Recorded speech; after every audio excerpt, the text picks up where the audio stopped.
Noong 1997, nilabanan po ni World Champion Grandmaster Garry Kasparov yung pinakamalakas na engine nung panahon na yon na si Grandmaster Deep Blue. Ay, hindi pala Grandmaster. Engine nga pala.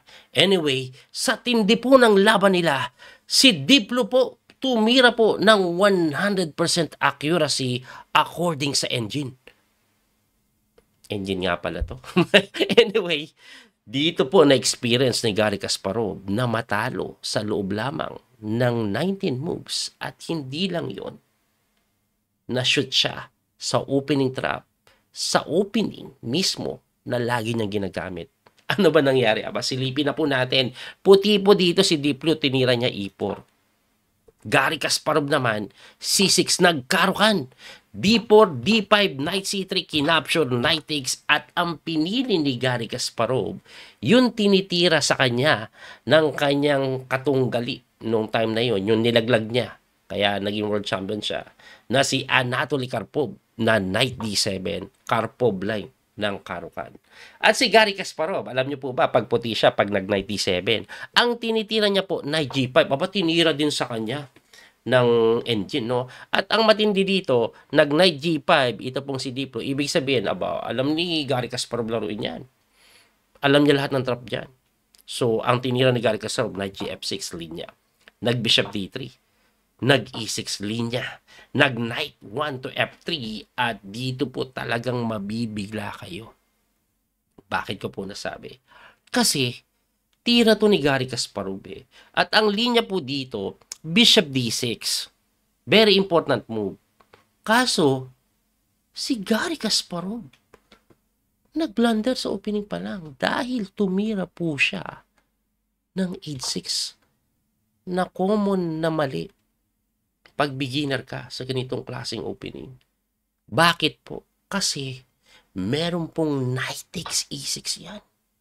At ang Knight takes E6, pag kinapture mo yan, may Bishop G6. Magkiking move ka dito, tirahan ka lang ng Bishop F4, one piece down po ang puti. Pero ipiti, hindi makagalaw yung mga piyesa nasa gitna yung king gagawin yan. Kakastingan ka lang, pe-pressure rin po yung ipon.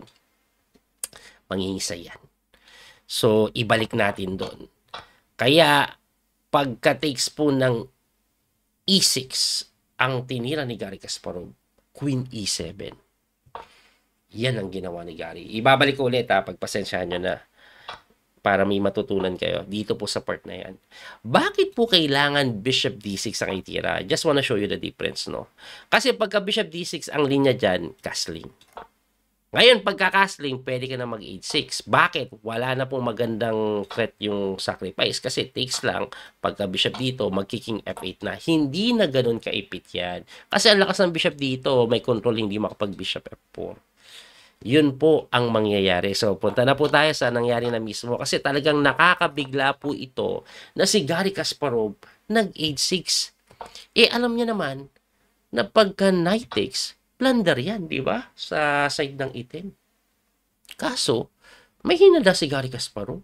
Queen E7 nga, di ba? Para daw po hindi makagalaw yung kabayo, kakainin niya ng reyna, nakapin po kasi.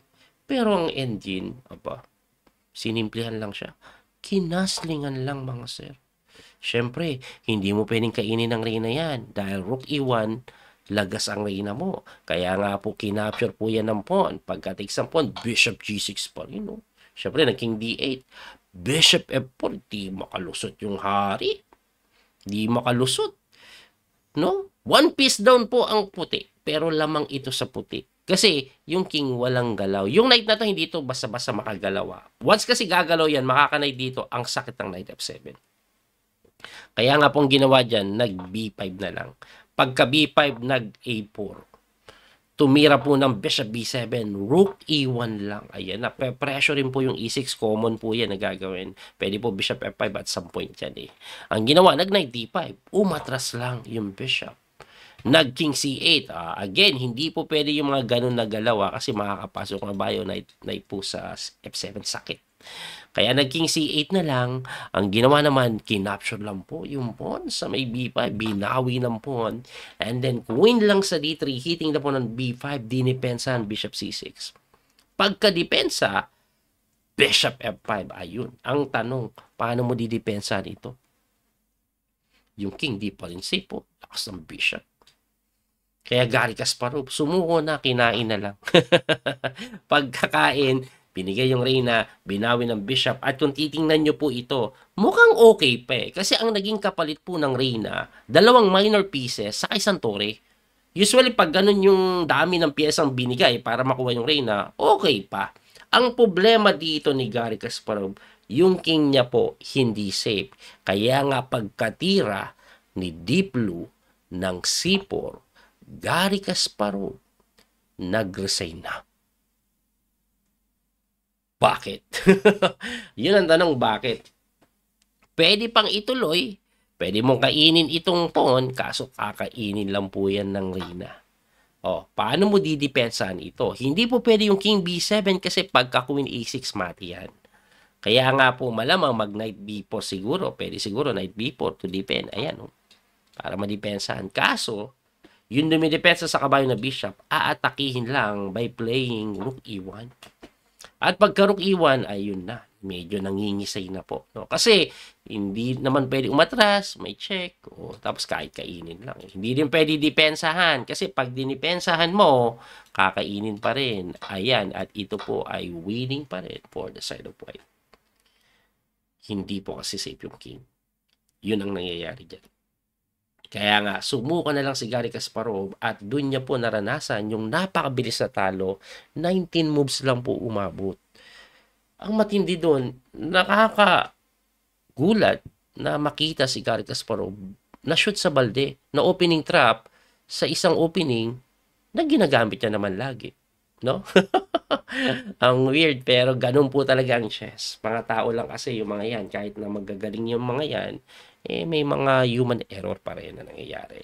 Anyway, sana po nag-enjoy kayo at may natutunan sa video na to. Muli, ito po yung Coach PD Master Daniel Causo. Don't forget to like and share mga kabiyahe. Follow and subscribe din. Maraming salamat. God bless. Bye-bye. That little mouse, 'cause I'm an albatross.